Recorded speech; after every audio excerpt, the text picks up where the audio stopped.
Здравейте! Днес ще месим питка. За целта ни трябва 2 чайни лъжици захар, 2 чайни лъжици сол, олио, 3 яйца,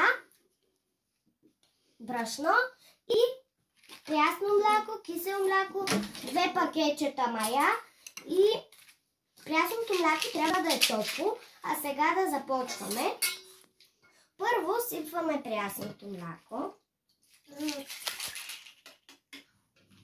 После сипваме бързото мляко, добавяме мая, захар и разбъркваме.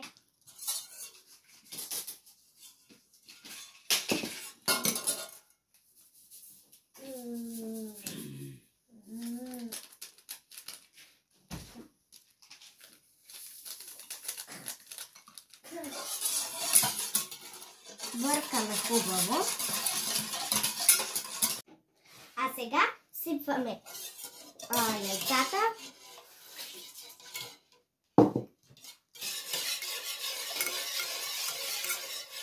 След това сипваме олиото. И след това сипваме 2, 3, 4 лъжици мляко.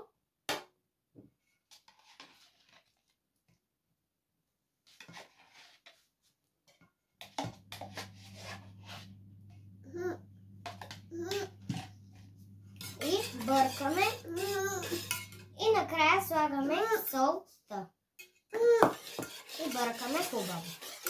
А сега добавяме брашно и замесваме тестото.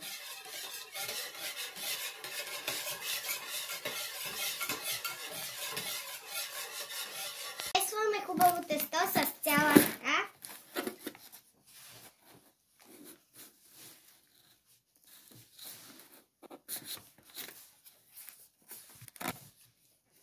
И първо се слагахме брашно на ръцете, за да не лепнат. Готови сме с нашето тесто, а сега е време да го разрежем на 4 и да го разточим.